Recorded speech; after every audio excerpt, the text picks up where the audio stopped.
A minute or so? Yeah, just give us 2 minutes. Sure, make that.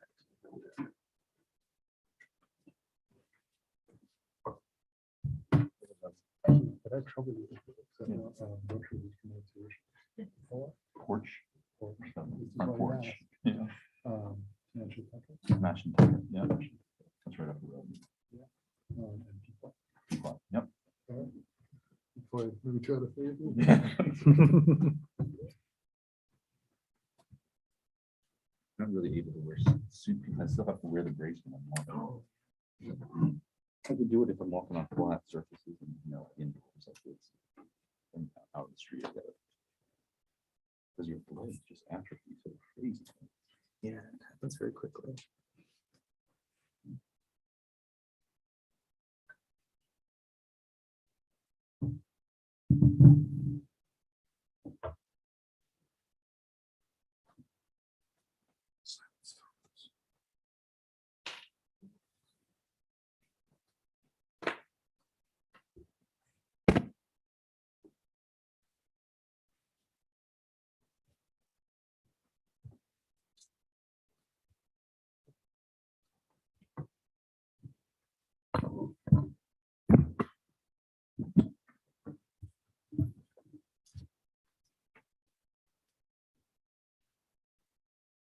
You live in Providence? Is that? Yeah. 20 minutes from here. Yeah, on the east side. So Picturesque. I like Providence. it's a lovely city. Just on the right side. Yeah. Yeah. So these northeast cities, they have like post-industrial fields. Probably don't have that as much as like still real lives.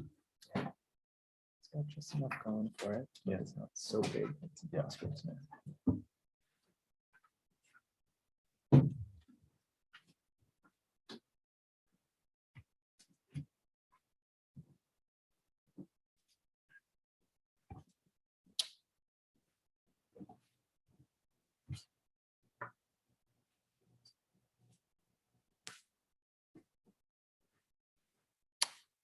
All right, I think we'll get started. First, thank you all so much for coming. It's great to see everyone here.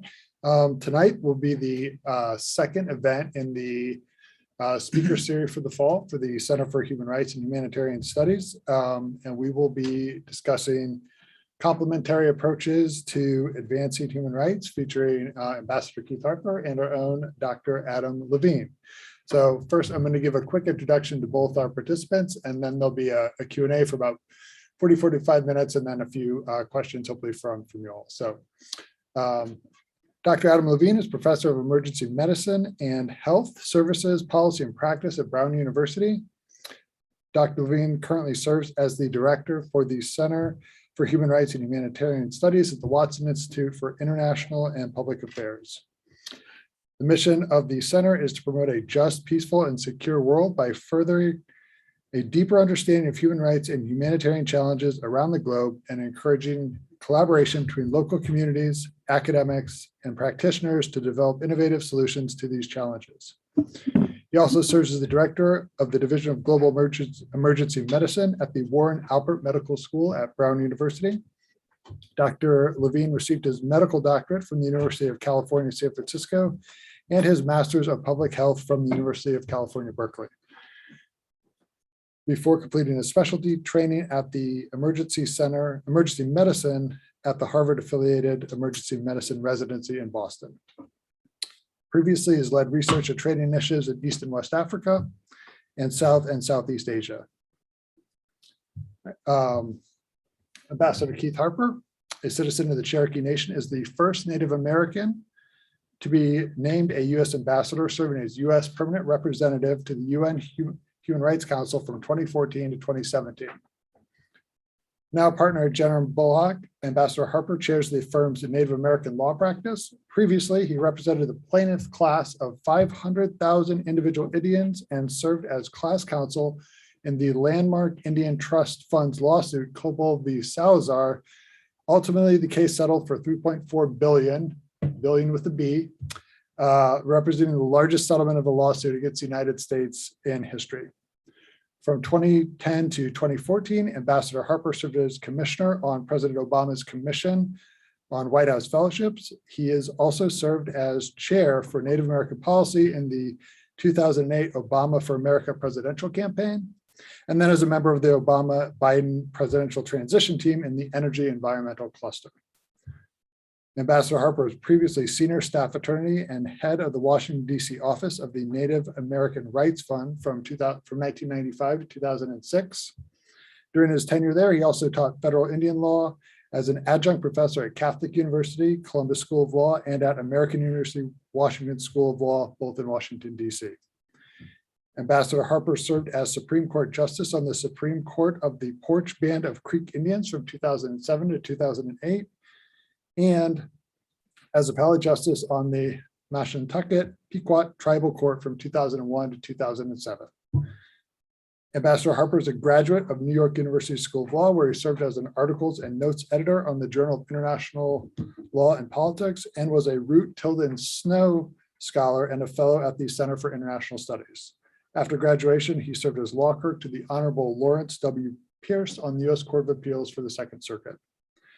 Ambassador Harper is the recipient of numerous awards and recognitions. The ABA named him a hero for human rights in 2014, and he was elected to the American Law Institute in 2012. Ambassador Harper is a member of several boards, including American Constitution Society and Defenders of Wildlife. And for the last 2 years, he served as an appointment as special advisor to the ABA Rule of Law Initiative. Gentlemen, take it away. Thank you so much, John. And thank you all for joining us tonight for this really wonderful conversation. And Ambassador Harper, I'm thrilled to have you with us here this evening and to get this chance to ask some questions for you about human rights from your wealth of experience in a variety of different realms. So I'll just start it off with a really basic question. What are human rights and who gets to define them? And has that definition evolved over time? Yeah, you know, we sort of think of human rights as something individuals possess. In a certain way they do. But traditionally conceived, human rights are what obligations states owe to individuals. And we also sort of think of human rights as kind of having been here for a long time. But this idea of universal human rights, that anywhere in the world, everybody has these fundamental rights, is really of recent vintage. It's a construct, at least as far as agreed by states after the Second World War, with the Universal Declaration of Human Rights. So, you know, to be sure, individual states provided rights to their citizens, but there was never a concept, at least agreed to internationally, of human rights. So again, if you look at the Universal Declaration, it's principally a document that reflects what we call negative rights, or those things that states are prohibited from doing. So you cannot violate freedom of expression, you cannot violate freedom of association. There are some positive type rights in there, but it's really a document of civil and political rights more than anything. And that's natural because it was drafted principally by U.S. diplomats, or driven certainly by U.S. diplomats. Is it evolving? It's absolutely evolving. And it has evolved since inception. You know, for one thing, through later conventions, whether it's the International Covenant on Civil Political Rights or Convention Against Torture, they've taken the rights as stated in the Universal Declaration and sort of drilled deeper, given them more definition. And so instead of just having freedom of expression, you have an entire article that goes into depth about what that means in specificity. In addition, we have international institutions that refine what these rights mean. And of course, they're constantly changing because rights are really emerge from conversations where you are trying to resolve a problem, right? Otherwise, they're not meaningful in the real world. And so, you know, you have freedom of expression because states were denying people the right to talk and say what they feel. And so now with technology, there's evolving rights. There's additional conversation about whether we should have more positive rights the right to health, the right to water, the right to education. And there's a constant struggle about talking about these rights and whether or not they should be adopted and considered universal. And you touched on this a little bit, but it's a very common question that comes up when we talk about human rights. So I want to ask it more explicitly of you. Yeah. How universal are human rights? Are they really things that belong to all world philosophies, or are they simply a Western construct that was forced on the remainder of the world? When you talk about human rights treaties, is it just European states that are members of them, or more broadly than that? Yeah, I mean, the fact is, this is a constant debate, and different folks have different opinions of what they are. The entire idea of human rights, period, because the whole idea of, again, of universal rights is that they apply to everybody, and that's why they're universal in nature. So the entire idea of these universal rights is that they apply everywhere, and they apply to all states, and they're given to all people. Now, are they born out of a Western tradition principally? I think the answer is probably yes, in a variety of ways. But I think that there's been an extraordinary dialogue that has been ongoing as to what are human rights, is something a human rights, that is driven by people from all over the world and communities from all over the world. So I do think that one can point to examples, at least as originally conceived of what human rights are, and say these are Western constructs. But I also think that they were adopted, and right, I mean, these conventions, the vast majority of countries, are parties to almost all of these conventions, whether ICCPR or the country that's least adoptive of these conventions because of our system and how we ratify treaties is the United States. We have not ratified CEDAW, which protects women's rights, and which it sounds kind of nutty, because the basic principles in there we implement in our society, or try to, and we should implement in our society. And it's just been a failing that we can't get the requisite amount of senatorial support to ratify it. So I answered the question by saying, if it's not universal, then then we don't believe in the system itself. So it has to be universal for it to be meaningful. Okay. So for this conversation, you've laid out 3 complementary approaches to advancing human rights. And the first of that being the multilateral human rights system, the second being bilateral engagement, and the third being domestic litigation. So let's go ahead and start with the first of those. You served under President Obama as the United States permanent representative to the UN Human Rights Council. Many years ago, I had the chance to attend a few Human Rights Council sessions and actually lobby at one of them on behalf of a humanitarian NGO. And so I had the sense that there were some very important people in this room who were listening to the things that members of the world community had to say. There was some deep discussions about really important issues, some really great reports put out by different special rapporteurs about very specific human rights issues around the world. But at the end of the day, has the Human Rights Council been effective at advancing human rights? And if not, are there ways that it could be more effective? And what has the role of the US been with the Human Rights Council, and how engaged should the US be? Sure. All great questions. So on the effectiveness, I think it absolutely has been effective. Can it be more effective? It absolutely can be more effective. And I think that there's some specific ways to do that. When I say it's been effective, what I mean is, what is the objective? So the objective in my mind is to improve human rights over time, the observance of human rights by states around the world. And there are some innovative things that happen in the Human Rights Council that make it far better than its predecessor, the Commission on Human Rights.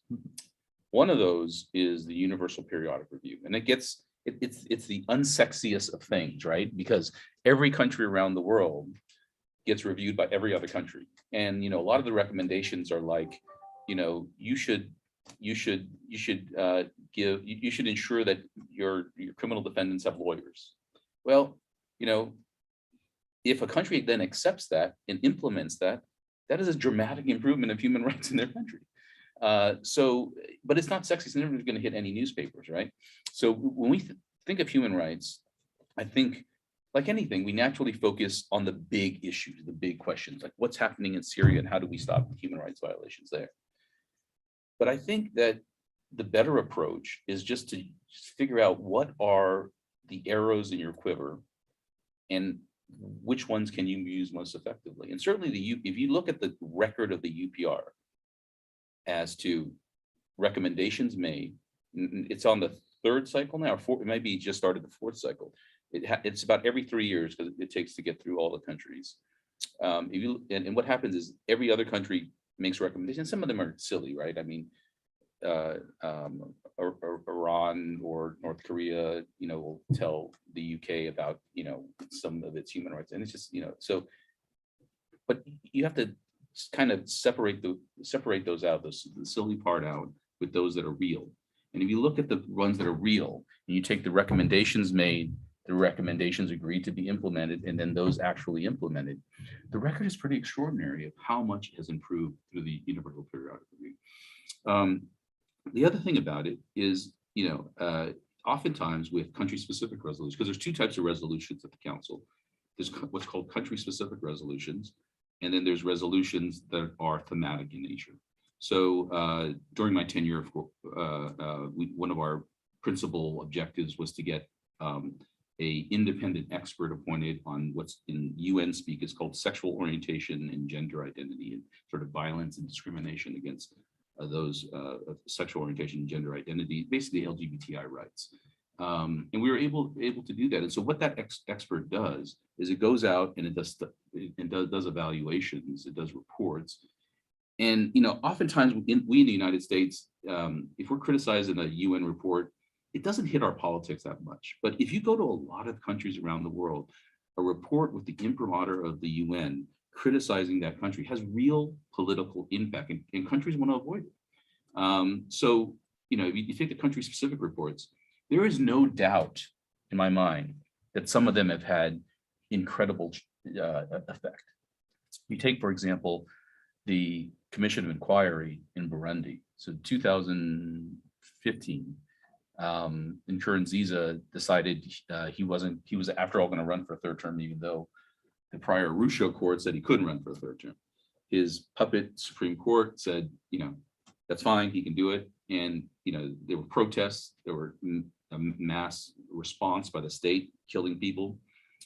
And there's no doubt in my mind that between the attention that it got at the Security Council and the attention it got at the Human Rights Council with an emergency session, that changed the dynamics on the ground. It changed how the actors were acting on the ground.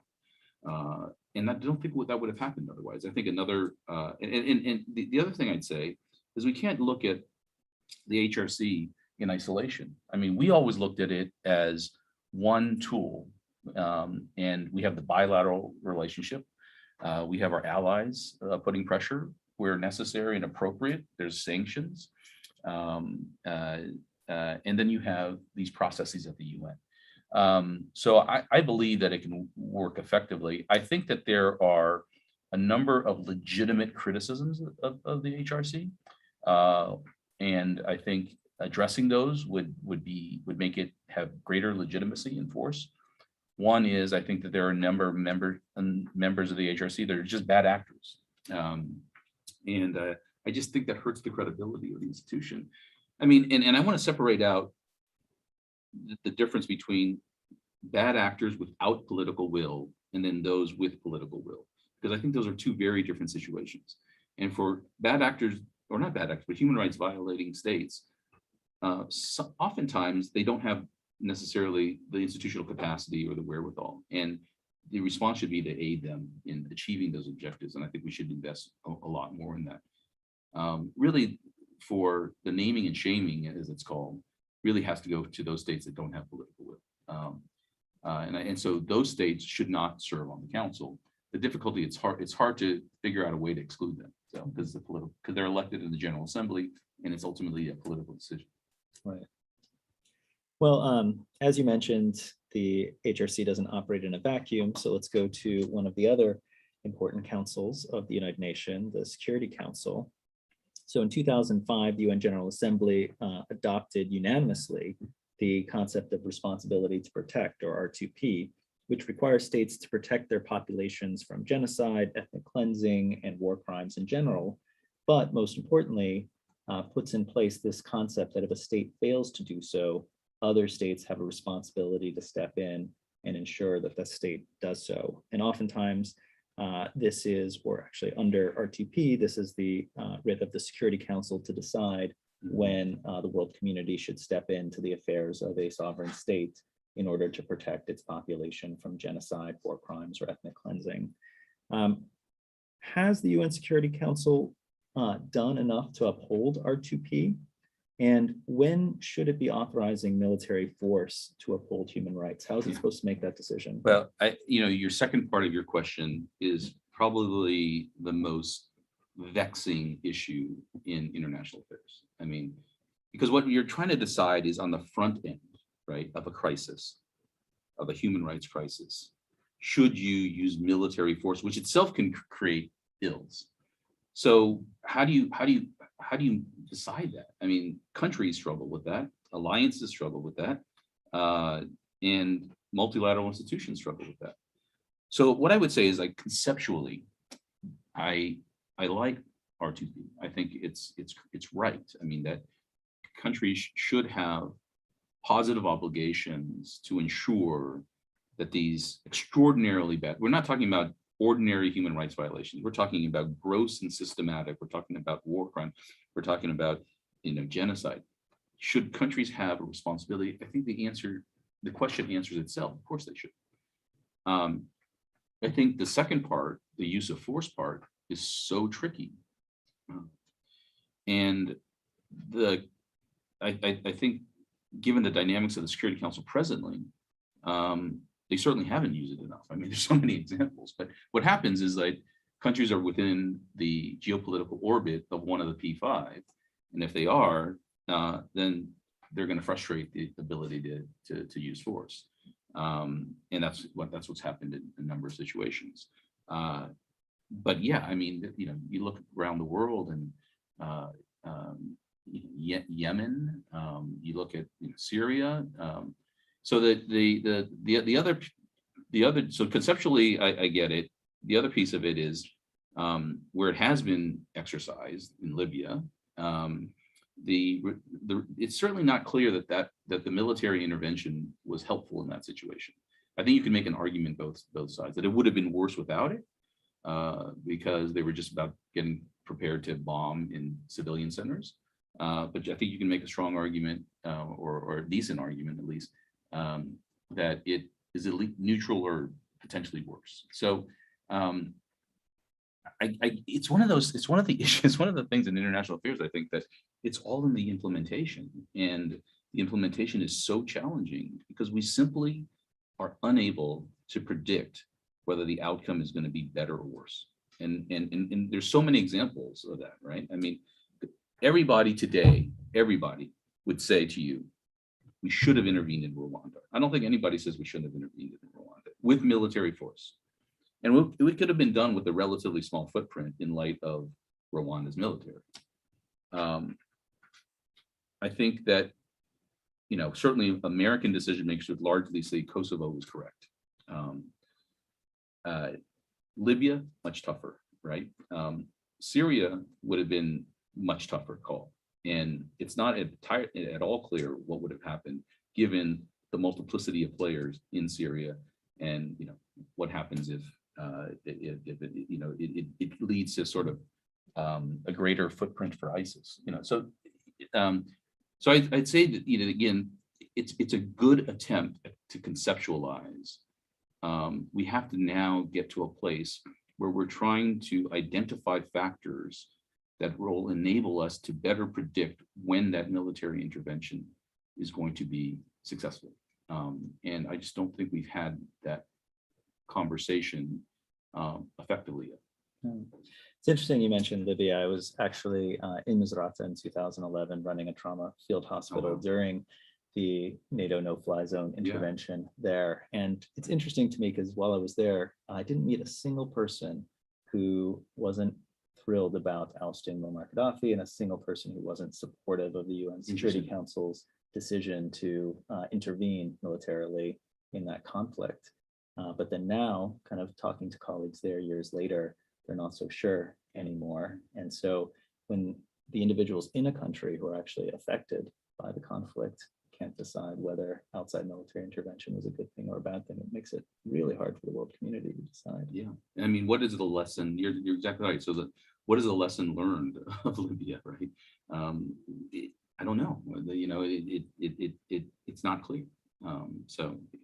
Again, this is the most challenging issue and has been the most challenging issue for a long time. Right. So let's move on to one other aspect of the international multilateral human rights system, and that's the International Criminal Court, as well as other tribunals that had been set up beforehand in Rwanda and former Yugoslavia. How effective is the ICC and these past tribunals at holding accountable the perpetrators of human rights abuses? And should the US be ratifying the Rome Statute and joining the ICC? My view is that yes, the US should join the ICC because we have to lead by example, and we give others excuses, and accountability ultimately is essential for an effective human rights system. And what we have seen is that if you hold some people accountable for post-conflict, that has a real effect on how decision makers think about future conflicts. And so I think we should have an ICC. I think that the US should join it. I think we should empower it. The worry of US decision makers is that a US military personnel with our large military footprint around the world does something and then they get prosecuted by the ICC. But of course, the ICC has built-in mechanisms to address that. And one of the mechanisms is to say, if you have a domestic system that's working, so are we really that concerned that somebody's going to look at our system and say it just does not work whatsoever? So I'm skeptical of that point of view. I think it's had a mixed record. I think that the ICC, unfortunately, got involved in a lot of African conflicts and African prosecutions and heads of states and things of that nature. And I think that, and I understand why, but I think that was detrimental to its legitimacy. And certainly it hurt. The case was easier to make that this was really about the global North prosecuting the global South. And I think if you have an institution that is tagged with that, it's just very challenging for it to be effective. But it has prosecuted a number of individuals, and former Yugoslavia tribunal was effective. Cambodian tribunals were effective. So I think these can be effective. And I think the good news is those involved in the institution are learning from their mistakes. And so, finally, I would say that if the U.S. did participate, I think we would be able to shape it in a way that would make it even more effective. Okay. So let's talk a little bit next about bilateral engagement, the second of your complementary approaches. So sanctions have, on the one hand, been promoted as a way to punish countries committing human rights abuses without the need for military force. And on the other hand, they've been criticized for having a disproportionately negative impact on the most vulnerable in society, such as by limiting imports of food and medicine, et cetera, into those countries, depressing the overall economy and increasing poverty. Are sanctions effective at curbing human rights abuses? And how can they be crafted specifically to lessen the impact on civilians while still holding accountable human rights abusers? Yeah, this is an excellent question. And I think that in the first instance, I do think that they can be effective. They're not assured to be effective, but they can be. I don't think there's any doubt, for example, that the reason why Myanmar decided to have elections in 2010, and Aung San Suu Kyi was elected. I don't think there's any doubt that sanctions had a big impact on it. I mean, they cited sanctions as the big impact. So I think there's no doubt that they can be effective. I think we're getting smarter about sanctions. I think one way we're getting smarter is to take it from nations to individuals. Because if you're an individual and you cannot use the US banking system, or then you pretty much can't bank, because no other banks want to do business with you because they want to use the US banking system. So it really is painful. And so, in fact, in the Human Rights Council, there's a resolution called Universal Coercive Measures. And universal coercive measures are about countries like the United States sanctioning both countries and individuals. So I'm a firm believer that if you are a human rights violator, it should be a tool to be considered for those individuals to curb their problematic behavior. And that's the kind of idea of the Magnitsky Act and the Khashoggi list, for example, things of that nature. So I support that concept. I share the skepticism about national sanctions, and I think if they're done, they have to be very carefully done, because the potential vagaries are substantial. Not only the humanitarian vagaries, like you mentioned, with food and supplies and all kinds of things, but then there's a number of occasions where it has set the precondition for corruption, like the food for oil program, oil for food program. So I think you have to be very careful. It should be in very limited circumstances. The place where where individual sanctions are more challenging are places like DPRK, because North Koreans, they don't use the U.S. banking system. They don't travel to anywhere that they need to use it. So if you do individual sanctions there, they're just not going to be effective. How do you coerce a country like that to have the political will to make the changes necessary? Yeah. So finally, let's move on to the third of your complementary approaches, which is what many might consider a novel idea, or some may not have even heard of, is the concept of using domestic law to advance human rights, especially here in the United States. So much of your career has been focused on using the law to advance the rights of Indigenous people here in the United States. Can you talk about some of the most important cases that you've brought, and more generally, has the law been an effective tool, in your opinion, to advance the rights of Indigenous people in the US? Yeah, so I do think it has been and can be an effective tool. I don't think it can resolve all problems.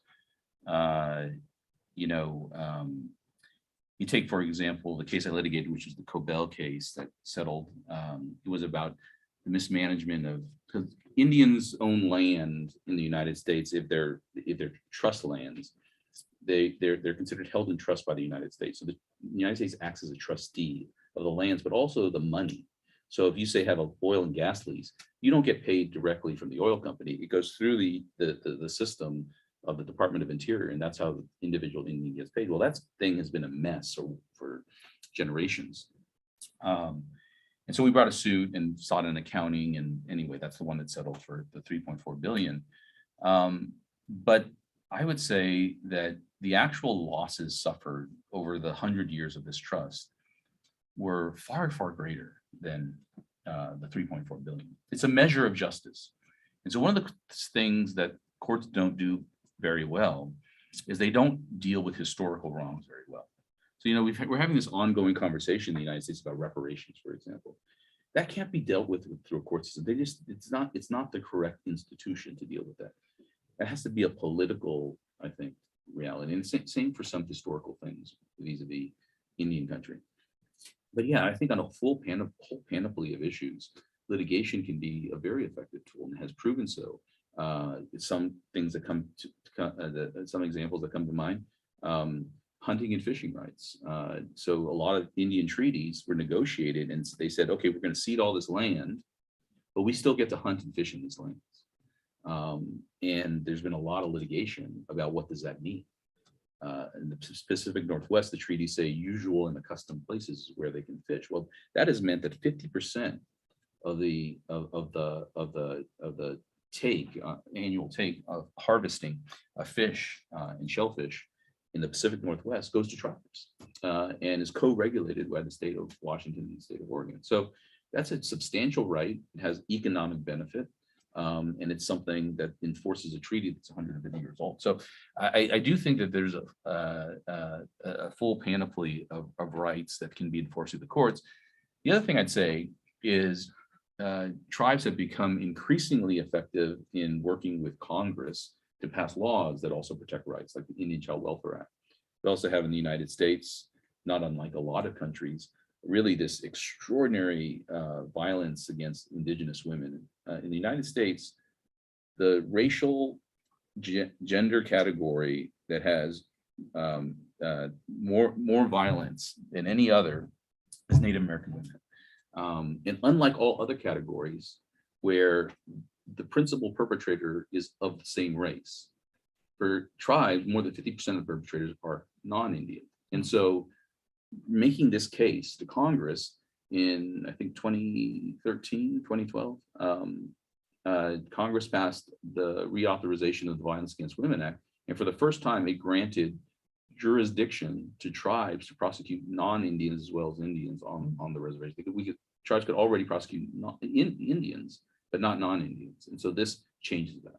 So I think both through policy changes and increasingly because some of the courts have been hostile in recent years. So through policy changes, but also through litigation, you can certainly enforce rights. Okay. So I want to move on to your current work and the landmark case that you just filed, I think it was last month in the US District Court against Mohammed bin Salman for the 2018 murder of journalist and activist Jamal Khashoggi in the Saudi consulate in Istanbul, Turkey, which is an incredible landmark case. And I was wondering if you could just start by saying how it's even possible to file a lawsuit against the Saudi crown prince here in the United States for a murder of an individual in a third country. Yeah. So what we filed recently is our answer to their motion to dismiss. Filed that about a month and a half ago. The case was filed in October of last year. It took us a while to, or December of last year, late last year. It took us a long time, as you might imagine, to do what we call service of process. Service of process is where you actually take the legal documents and you hand them over. So we used a variety of methodologies. Some I can't talk about because it's under seal, and we still haven't served some people.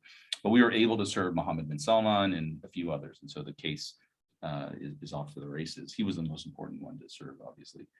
And you asked a really good question. I mean, it is challenging to sue in the United States, but there's a law called the Torture Victims Protection Act.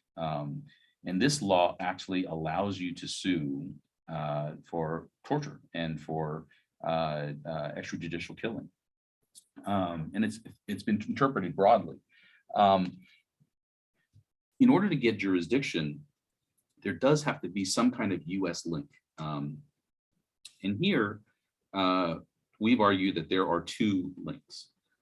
There's settled case law, the Supreme Court case law that says that if you intended to have US impact by your overseas action, then that is sufficient for personal jurisdiction and sufficient under the Torture Victim Protection Act. And so there's a case in the DC Circuit that had to do with the bombings in Nairobi, and it was about whether there's jurisdiction over Al Qaeda. And the DC Circuit said yes, because it's clear that bombing intended to have US impact. And so there's a series of decisions that have gone on both ways on that, but we think we have a very strong case because there's no doubt that MBS and his cronies were seeking to stop Khashoggi's activities in the United States. That's clear. And that's precisely what the intelligence community concluded as well. And then the second piece we have is that there were conversations between Jamal and Saudi officials in the United States that basically lured him to Istanbul. And those took place in the United States. So that's another individual, if part of your actions to commit a violation of the Torture Victim Protection Act happened in the United States, then of course the court can have jurisdiction. So we think we have two independent grounds for jurisdiction. And then there's the question of, does he have immunity from suit? And I think that the weight of the case law says that a crown prince is not the king, and therefore he's not head of state and he's not head of government. There's an immunity that is accepted in U.S. courts, and it's called head of state immunity. But you have to be either head of state or head of government. And in the Saudi system, the king serves both as the king and the prime minister, so both head of state and head of government. So we don't think Mohammed bin Salman enjoys that immunity. He could seek what's called a suggestion of immunity from the State Department, and that is typically considered dispositive. If the State Department says this person is immune from suit, then courts generally just go along with that.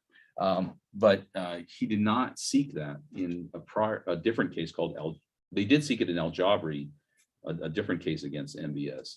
And in that case, they did not get one way or the other. The State Department refused to answer the question. So that's essentially a denial. So we think what happened is that knowing that, they just didn't ask for it in our case. So basically we argue there is personal jurisdiction. There is a cause of action under the Torture Victim Protection and other statutes. And there is no immunity. Okay.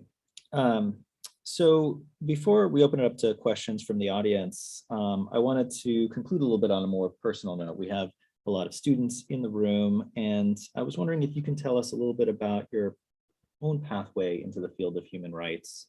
Is this something that you always thought that you would do, or something that you came to in a more circumspect way? And both. So, I had two interests coming out of law school, and really well preceding law school. And, one was like Native American policy, law and policy, Native American rights. And the other was international affairs, national security, including human rights. And so, graduating from law school, there's not a lot of nexus between those two. So I kind of had to pick. And for all kinds of reasons, it was more natural to go on the indigenous rights route. And so litigated first with the Native American Rights Fund, and then, started a practice at a firm. But I always wanted to do something more on the regarding international relations. And so I say circumspect because, when Barack Obama won unexpectedly, everybody forgets that now, but at the time, it was unexpected that he was going to beat Hillary Clinton, at least talking to anybody in 2007. And of course, he won the election. I couldn't go in because I was still litigating the Cobell case. And so when he won re-election, though, they asked me what I wanted to do. And I was like, well, this is the perfect opportunity for me to finally get to do more of this. And like my wife calls me a foreign policy nerd. Like I read every foreign policy journal because I'm a foreign policy nerd. And so this gave me an opportunity to sort of exercise that. And so, my lesson is just, kind of be open to the opportunities and the possibilities. And if you are, and you can do that which you're interested in. okay. All right. Well, let's go ahead then and open it up to questions from the audience. And we have two mics that our fantastic program manager for the Center for Human Rights and Humanitarian Studies, Seth Sulin, is holding. And so feel free to raise your hands and we'll bring over a mic. Got a couple of questions. I'm going to kind of pass these down the line and ask that after you're done your question, you can hold the mic and wait till someone else has a question, then pass it on, just so I'm not doing laps around the room today. And then here too. Hi. Can you expand on your idea that the Human Rights Council should focus more on states with the political will to solve the human rights issues as opposed to something else? I didn't really get that idea. Okay. No, it's so let me talk about it by way of a specific example. Central African Republic had these really bad situation, a lot of violence. And, we met with their political leadership and we were all convinced, it was the French, the UK, the United States, we are all convinced that they really did want to do the right thing. So they had the political will to do the right thing, right? Which was to have reforms on the ground, build a criminal justice system, not let people get away with killing people with impunity, secure rights for various communities, make sure that these leaders that were of gangs essentially were being brought to justice. But they simply didn't have the institutions to do so. They didn't have the court system. They didn't have control of the country. It was essentially a failed state.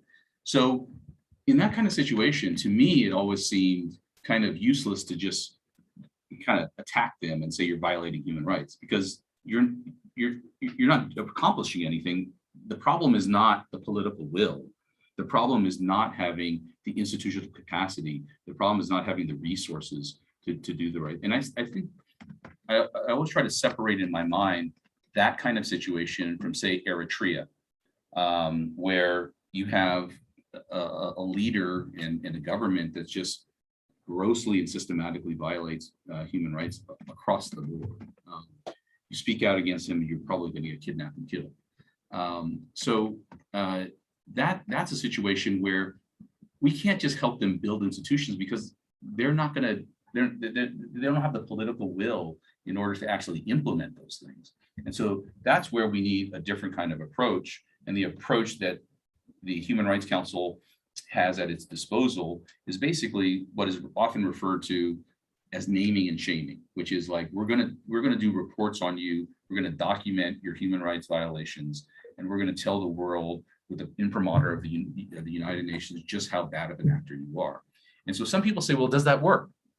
And the fact of the matter is, if it didn't work, these countries wouldn't spend the kind of resources that they do to avoid that kind of a report, because they do work, and because they ostracize, they distinguish them as rights abusers from the rest of the international community. And countries don't want to have that reputation. Does that answer your question? Yeah. Reminds me, it seems like so often with so many things, including the Human Rights Council, we see the glaring failures, but not the quiet successes. Yes, that's right. That's right. It's hard to, and the most challenging is where, you don't know what would have happened but for, right? Like, that's it's counterfactual, and it's hard to take credit for something that didn't happen. So, I think we had a question over here next. Hello. So we talk about the UN Charter stating states would have a moral obligation to intervene to restore peace and freedom within that state. Well, each country defines as peace and freedom varies, and there's cases where intervention even worsens the structure of the state because of this varying definition. We can see this in the case of American intervention in Guatemala, where the idea of violence and the goal of peace defined as Western democracy, worsened the situation. For example, the CIA orchestrated coup d'etat to implement their own head of state, led to a civil war in Guatemala, stifling its economic growth, putting an end to its political independence, and even leading to a genocide of Guatemala's indigenous people. What existing structures limit American intervention? And would you say limits are not applied to it in the same way it is to other countries because of the fact it is a partial hegemon? a very good question. I think in my own personal view is that during the Cold War, the United States made a lot of bad choices, whether in Chile or Guatemala. There's just a number of places around the world. I think that there was this view that the Soviet Union was an existential threat, and their philosophy was an existential threat, and whatever we needed to do to stop that existential threat was okay. And I just think that that was a problematic view. Too many, I think, foreign policy decision makers had held that view. So I don't defend those kinds of interventions.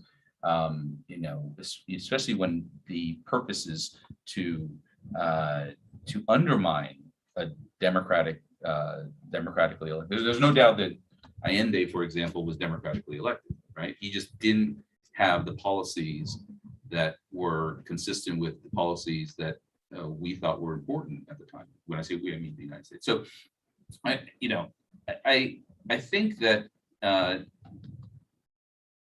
would counsel not to utilize the examples within, or to think that the examples that emerged during the Cold War to counsel our current evaluation of the issue.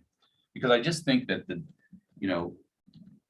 whether you agree or disagree with the idea that the Soviet Union was this existential threat and their system was an existential threat, and they were trying to export communism around the world, and we had to stand in the way of that, and whatever we needed to do that was okay, or what we needed to do. Whatever you think of that debate, that is a different construct than what we have today. And so I think we do need to evaluate these questions of intervention. In my mind, there's some easy calls. I think that the intervention in Iraq was a bad call. I think that there's no real way to say that it was a good call. I think the evidence is pretty stark on that. I think Afghanistan is a little tougher because the United States was attacked, and under the UN Charter has a right to defend itself. And the government of Afghanistan at the time, the Taliban, was protecting. But now, 20 years later, as we pull out, is the situation better on the ground? And I think there's a strong argument that it's going to go back at least to some significant degree to pre-war. So I question it in that situation. Is there any? Your question asks, is there any limitation? And there is limitations in the UN Charter on the use of force. You can only use force if you are an ally are attacked, or alternatively, if there's a Chapter 7 resolution, and that has to be a breach or a significant threat to international peace and security. So I think that there's not necessarily an ability to limit the United States if it decides it's going to go into an intervention, even if it doesn't satisfy either of those prerequisites. Because at that point, it's just a situation of how do you stop it? So, I think that's the sort of realpolitik answer to the question. I do think that this entire area of intervention is one in which we need to have better rules. The US has to have better rules as to when we do this. When we make these as political calls based on shifting politics, then we run into a situation as we did post 9/11, where the politics were such that going into Iraq was supported by vast numbers of members of Congress from both parties. Because we don't have any sense of the rules that aid us in determining those decisions.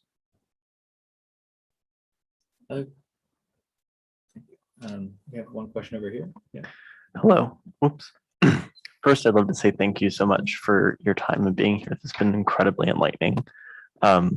My question for you, I'd love your personal opinion on why the UN has no power over US politics, while it does have power over some other large high-income countries. And should we change that? And if so, how? Wow. I think part of it is that part of it stems from a good thing, which is that US policy is heavily criticized internally. And one thing is striking about the United States in a very positive way, in my opinion, if you look at our history, is our ability to self-correct. Just think about things that have emerged over time. Now, like Martin Luther King, the arc of the moral universe is long, but it bends towards justice, right? That it always takes much, much longer than it should have.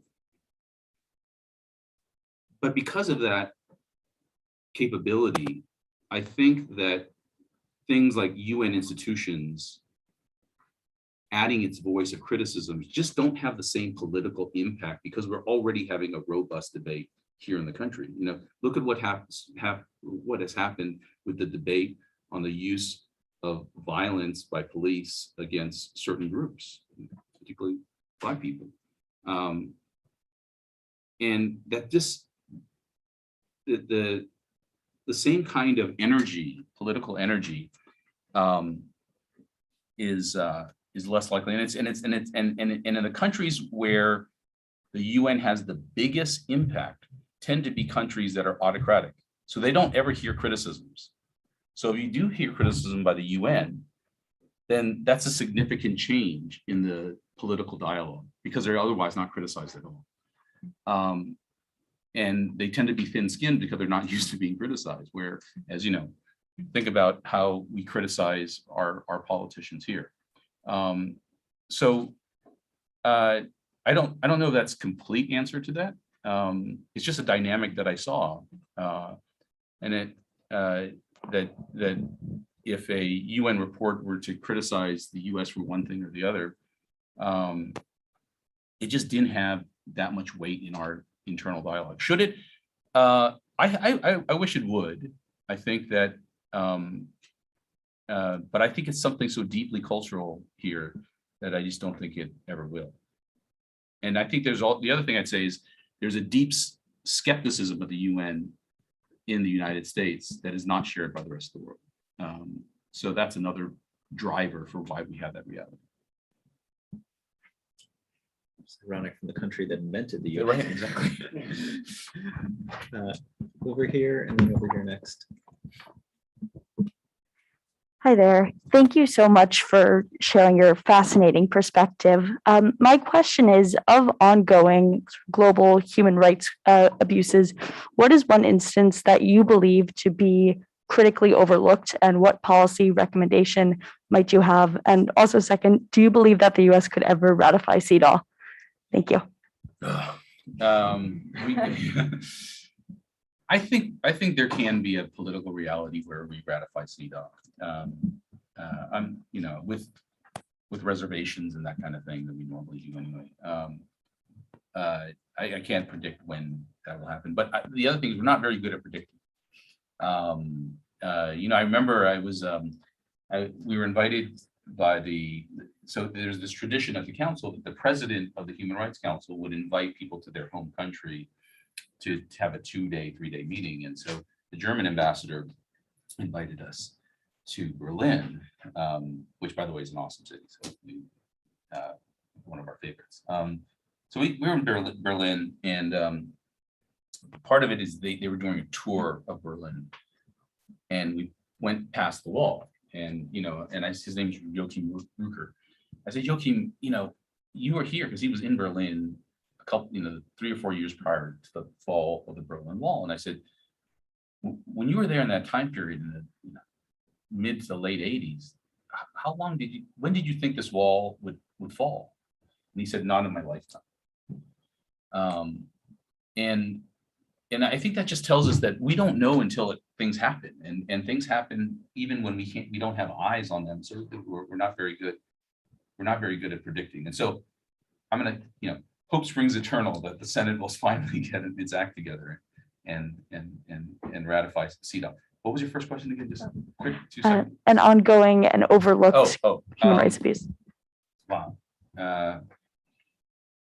I think DRC is one that is really not is overlooked more than it should be. I mean, it's pretty bad, and it's both human rights and humanitarian, and it's been bad for a long time. It's just really bad. I mean, it's at the state of not good, and then it has these periods where it's like in a state of utter crisis, and I think it's at a state of utter crisis right now. The other one I would say is, I think that the international community's failure to effectively call out China on Uyghurs is just unconscionable.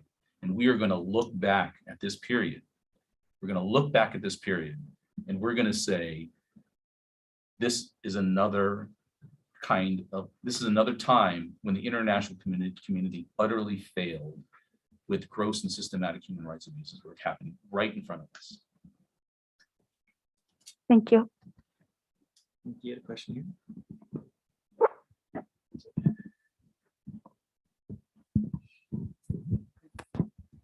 Thanks for coming to talk today. You discussed the right to protect and specifically how countries have an obligation to basically respond with possibly military force if the country itself does not honor the right to protect.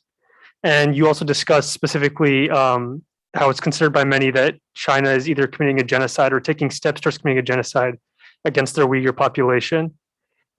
In the event that a Security Council country is committing egregious human rights abuses that violates the right to protect or violates any other treaty or declaration, what steps or tools can the UN take to prevent this? The toolkit is limited, other than political criticism. There's not much. And part of it is just a geopolitical reality. I mean, because what's the alternative? The alternative is the United States goes to war with China over Uyghurs, or us and our allies, and I just can't see us doing that. That would just be too big of a thing. So I think what's happening is that the U.S. appropriately criticizes China. I think I'm happy to see that there has been discussions within the UN system on Uyghurs. I hope with the United States rejoining the Human Rights Council that we will make more of an issue of it. They were heavily criticized by a number of countries for Uyghurs during their Universal Periodic Review. And it had some effect, I think, but not nearly enough. So the short answer is, I mean, we're not going to go to have a hot war with China or Russia based on a domestic situation. It's just,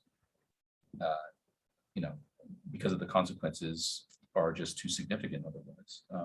So that's the unfortunate reality, is that you try to use these, not particularly effective tools, because even things like sanctions are difficult in those circumstances, because some of the decision makers, they're susceptible to sanctions. And certainly we've used sanctions with the Russian Federation in their P5 effort. And that had to do on a number of levels, but it included their actions in Ukraine. So that's a situation where you had a state that was really committing a violation of international law that had real human rights impact in another country, and we took steps through sanctions. So sometimes there are things that you can do like that nature. Question in the back.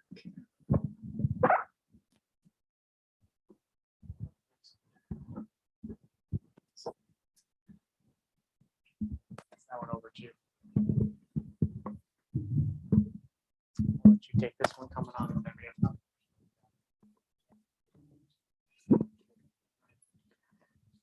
Thank you for sharing your time with us. I wanted to ask, specifically referring to your expertise in indigenous rights, what your thoughts are on the Palestinian situation and what you think, what role the US could play, or should it not intervene at all regarding this matter? Thank you. So, I mean, obviously, it is an incredibly challenging situation. Let me explain first that within the UN setting, one of our roles is for the United States is to try to rebalance the council, because Israel is sort of on the agenda more than anybody else. And so, my personal position is that no country should be free from criticism. And certainly there are things to criticize Israel for, but also no country should have a different measuring stick than any other country. And that's the unfortunate challenge at the UN, is that you have this hyper focus on Israel. Now, with respect to the situation on the ground, I would say a couple things. One, we do have to take the idea of Israel's security seriously. On the other hand, there are a number of things in which we should be more influential in their domestic policy decision-making. I mean, the expansion of settlements that make it extraordinarily difficult, if not near impossible, to have a two-state solution. The United States ought to be leading in pushing on that issue. We have a lot of leverage. And the treatments of Palestinians, while again, I fully support the notion of Israel's right to protect itself. I mean, every country has that right to protect itself and its people. And part of the challenge is that people tend to take one side or the other without seeing it in a balanced way, that both the Palestinians and Israel have equities that we ought to honor. And I do think the US can play a much, much more significant role in trying to get a resolution. I mean, we've tried to get a resolution. There's no doubt in my mind that there have been repeated efforts. But I think this is one in which we have to double down on those efforts. And that's good. And at the end of the day, that's the only thing that's going to secure Palestinian rights and Israeli security. Hi, is this on? Yes. Okay. Ray Gould, welcome to campus. I have been meaning to say hi. Thank you so much for being here this year. I think about UNDRIP all the time in my world of Native studies, and I'm wondering if or I'd love to hear any ideas or thoughts that you have on how to potentially, in some way, maybe give that more backbone, if there's any possible way to do that. Well, one of the things we tried to do through the World Conference on Indigenous Peoples in 2014 and the development of the outcome documents is to strengthen UN institutions, or to call for the strengthening of UN institutions regarding UNDRIP. Oh, sorry. Yeah, the UN, the Declaration on the Rights of Indigenous People, the UN Declaration of Rights of Indigenous Peoples. It was negotiated for 30 years, and 15 of those years were arguing about whether there should be an S on people. And finally, there was an S on people, so that was resolved. And then it was generally adopted. I want to say 2007, but I could have that wrong. The United States did not vote for it. President Obama then did support it, and therefore it's kind of universally adopted at this point. So one of the things that we did in Geneva is that there is a mechanism called or basically a mandate holder called the Expert Mechanism on the Rights of Indigenous Peoples. And we in 2016 strengthened that mechanism considerably, giving them independent evaluation authority, and mandated that they look at article by article of the declaration and determine how states are doing, what are the best practices that are emerging in order to implement the principles set forth in the UNDRIP. I am not for a treaty. I don't believe that we should move in that direction. And the reason is simple, that, you know, we kind of think of, when we think of international law and policy, we sort of adopt rules of how we think about domestic law. And in domestic law, there's a real difference between hard law and soft law, right? Because hard law, you can go in a court, you can enforce it, you can get an order, you can go seize property, you can go, you know, in some cases, get people prosecuted. That's hard law. There's coercive mechanisms for compliance. In the international community, the difference between hard law and soft law in the vast majority of circumstances is not that substantial. And I don't think we can get the principles and the articles as set forth in the declaration in a treaty. We'd spend 20 years negotiating it. It'd be watered down because now they're hard law. Yet I don't think it's going to advance the issues very much, because you still have the problem, just like with any convention. Yes, you get a review mechanism through, you know, the Convention Against Torture. You get the review by the Committee Against Torture, but it's still just persuasive. It's still just political in nature. So I don't see that as being particularly helpful. I do think that one thing that we were not able to achieve with the expert mechanism, and one thing it should do, or one additional reform, would be to make it like a review entity for a convention, so that you would be assessing every country with indigenous peoples as to how they're complying with the declaration. If that were to happen, how do you think the US would rank up against other countries around the world, indigenous peoples? In some ways, very, very good. And in other ways, very, very good. We,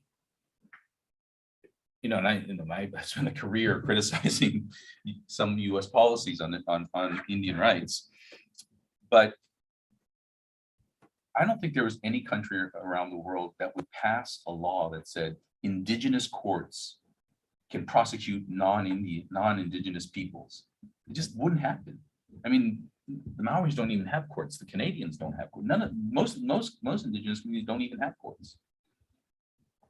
And then to take the steps of making that sovereignty so strong that they can actually prosecute those who are not just members of their community, that's pretty extraordinary. So in some ways, I think with a lot of advocacy from people that preceded me, we have achieved a lot.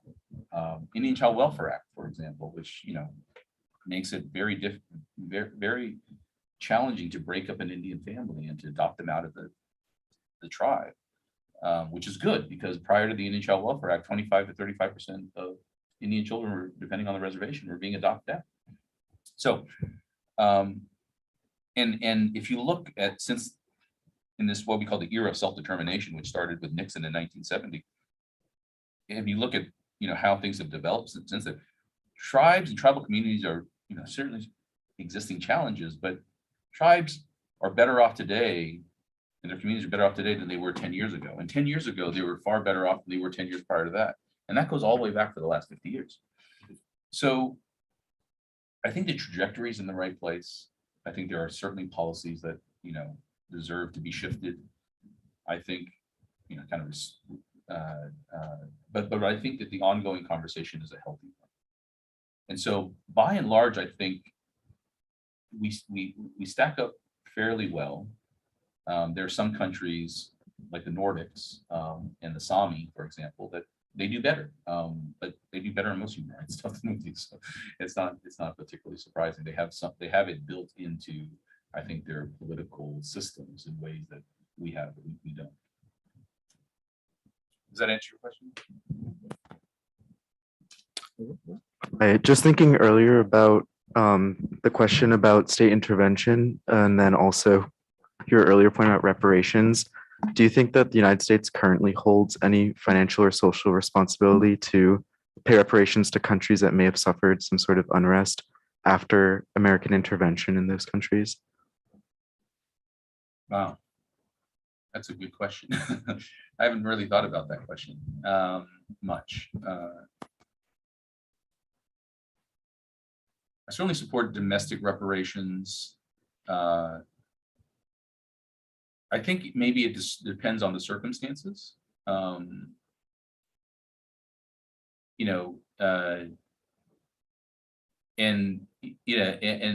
then I wonder whether calling it reparations as opposed to enhanced aid of some sort is a better framework for domestic politics. So I think there's a couple questions embedded in your question, and that's why it's challenging.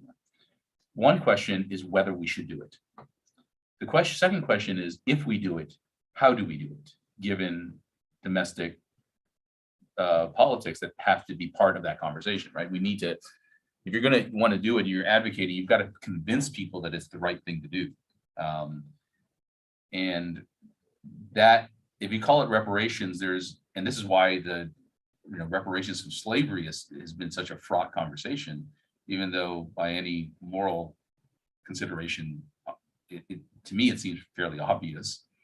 But because you're making an admission of wrongdoing in a way that's hard for countries to make, and that's just a sort of political reality. I do think that it makes sense, and this question does come up. It more comes up in the context of former colonies and European powers in particular, and whether or not the extraction of wealth from these countries, that there should not be some reparations for that. But for countries that we've gone to war with, I think it would depend on the circumstances, and then we would have to think about the implementation. Well, certainly we have spent trillions of dollars in some countries that we've That's true. gone to war. Western question also is not just, whether you do it, but also how you spend that money. Yeah, exactly. Well, and there's you're right. There's successes, right? The Marshall Plan was a success, and the country that got the advantage of the Marshall Plan was, among others, was Germany. So Western Germany was initially. Is this turn? Okay.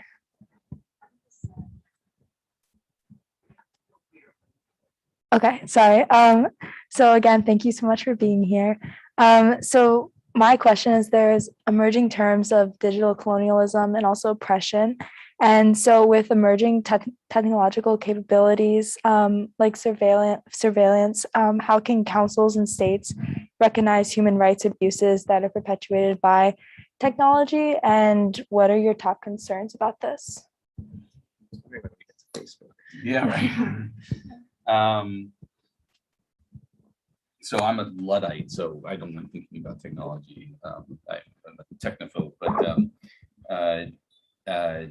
there is I don't think there's any doubt that this is a huge question that we don't yet have answers for, and it's multifaceted because, as you raised, there's a surveillance issue. There's the issue of what's online, what should be online, what shouldn't be online. There's the issue of algorithms and how does that play with our notions of freedom of expression? Because the U.S. conception of freedom of expression is distinct. No other country shares our broad view of free speech. I mean, we have case law in this country that said Nazis marching down the street, 20 years after World War II and the Holocaust, in a Jewish neighborhood, could march down that street because it was freedom of expression. I mean, that none of our closest allies don't have that kind of broad view of freedom of speech. So, but critical to that view of freedom of speech has been the idea that you don't ban speech, but you beat bad speech with more speech. That's been the conceptual framework that we've thought about that construct and supported that construct of a broad view of freedom of expression. But now when we have these algorithms and, you look at something, and so the algorithm says you should look at something similar because that's what's going to keep you interested, and then another thing that's similar and another thing that's similar, then you're not capable of beating bad speech with more speech because you're not seeing any more speech. And so I don't want to, I'm close to a free speech absolutist, generally speaking, but I'm worried about that dynamic. And I wonder whether or not, instead of trying to do something on the free speech side, we ought not try to do something on the regulation of how these algorithms work. I'm not advocating that because I don't know enough about it, but people who are smarter than I am on this stuff need to kind of think about that. And then on the surveillance front, you're absolutely right. I mean, the ability to surveil, to have facial recognition and all of these does potentially invade our lives in ways that are substantial. And I do think we ought to be thinking about, new rules of the game on what's acceptable. Now, the one challenge I have, or the one question I have, and I don't have an answer to this, is that better in a domestic conversation, or is that better in an international conversation? And maybe it's better in both. Maybe we should have it in both circumstances. Probably time for 2 more questions. All right. So I have, hi, thank you. I was wondering if you think that the UNHCR and the human rights community will be able to hold Sri Lanka accountable for the human rights violations during the civil war? And if so, what would sort of the pathway for that be? And is there a role for the diaspora in that process? It's a great question. I spent a lot of time working on Sri Lanka. So by way of background, there was a group called the LTTE, often referred to as the Tamil Tigers, and there was a civil war for decades in Sri Lanka. And then there was the ending of it, I think 2009. Yeah, I can get me wrong. And there were massive human rights violations as it ended. You know, rape of people, just indiscriminate killings. I mean, just incredible atrocities. And there was no serious domestic accountability. And so the United States and the UK led an effort at the Human Rights Council starting in 2013 to have resolutions passed. And it was really effective, actually. And one of the reasons why a gentleman by the name of Sirisena won his election in 2015, I guess, Yep. Was that he cited the ostracization by the head of state at the time was Mahinda Rajapaksa, and he basically blamed him for Sri Lanka's ostracization by the international community, and that was a huge political issue that allowed Sirisena ran on and won unexpectedly in January of 2015. So that's a really important demonstration of how a resolution of that sort can have a real political impact in the country. And then after that, you know, in 2015, we passed a resolution, and one of our resolutions was both supported by the Tamil diaspora community and Sri Lankan government. So we got all the parties together to agree to this resolution, in part because they had I forget his name, but a really forward-leaning foreign minister. And what that did is it called for a court system that had both domestic and international judges. And that was really important. The international judges are important, so it's not just a domestic matter, but the Sri Lankans really wanted Sri Lankan judges involved as well. So it called for this. And then I think that was 2016. And then, of course, we didn't really get to see it implemented because I left in January 2017. And I don't think the same energy was placed in it. So I tell that history because Sri Lanka could have been a shining example of how you actually build through the Human Rights Council an accountability process that actually worked. I think the US, because of domestic politics, lost energy to support that. And unfortunately, it didn't get, it didn't go through. How does it happen today? One of the challenges of today is one of the guys who was principally responsible, Rajapaksa's brother, for the atrocities is now head of state. So that's a challenge, because anytime you get head of state, that makes it much more difficult, as we saw some years ago in Kenya.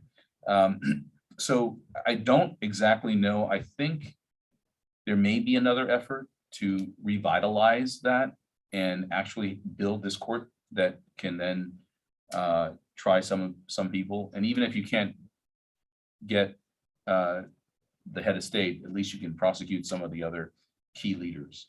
And I think the case we made to Sri Lanka ultimately was that you need to address this issue, that if given the dynamics between Tamils and Sinhalese and Muslims in the country, if you don't have some accountability, then you're just going to incentivize people taking drastic actions. And so we were always of the view that in order to get past this, if you look at a lot of conflicts around the world, internal conflicts, certainly South Sudan is a good example. A lot of it goes back to generational conflicts, like communities that have been fighting each other for sometimes hundreds of years. And if you don't have accountability somehow for the most recent atrocities, then they'll just continue into the future. So we always thought that for Sri Lanka's own benefit, if they wanted ultimate stability going forward, they had to have this kind of process. And at least the Sirisena government agreed with us on that. Thank you. One more question. If there's no one, oh, we have John here. He started us out, and so we'll let him finish it off. Thank you. And in my excitement to introduce Adam and Keith, I forgot to introduce myself. I'm John Hirsch. I'm a visiting scholar at the Center for Human Rights and Humanitarian Studies this year. So you mentioned, the U.S. perception of the Soviet Union as a existential threat. I thought maybe you could comment on a real existential threat, which is climate change, and what can be done in terms of the relation to human rights, and any like any of the human rights litigation about this issue, particularly in Europe, where there's been a little more headway than here in the United States. Yeah, I thought that the Dutch case was absolutely fascinating, and I'm glad that they were taking that approach. Look, I think that we ought to use all weapons. This is it is existential, and we need to use all arrows in the quiver. I'm not against the human rights approach to it. Obviously, it's going to have human impact,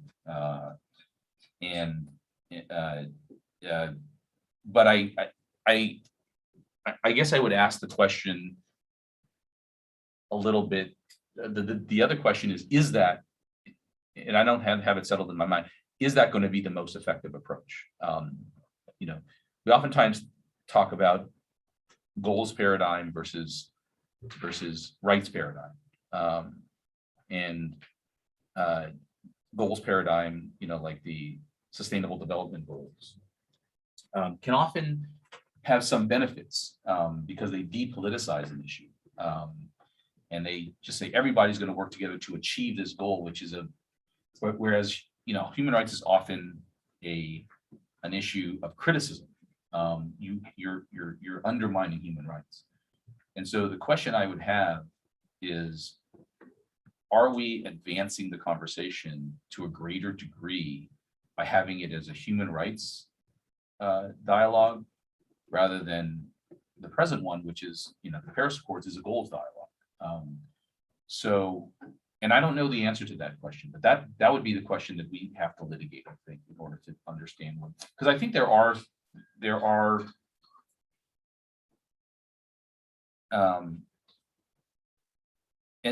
and if we're going to do it the human rights, if we are going to go the human rights direction, we have to think about how are we articulating what the right is, and how are you violating? How are states violating those rights by not agreeing to certain goals, by not taking action on carbon emission? So those are the kind of questions I think that we would have to think through in order to have the conversation be a rights conversation. Well, on behalf of our Center for Human Rights and Humanitarian Studies and the Watson Institute for International Public Affairs, I want to thank you for coming and joining us this evening. Great and questions. I want to thank all of you who joined us here in person for this event, and all of those watching online through our streaming site on YouTube. Thank you so much, and we look forward to seeing you at future events. Thank you.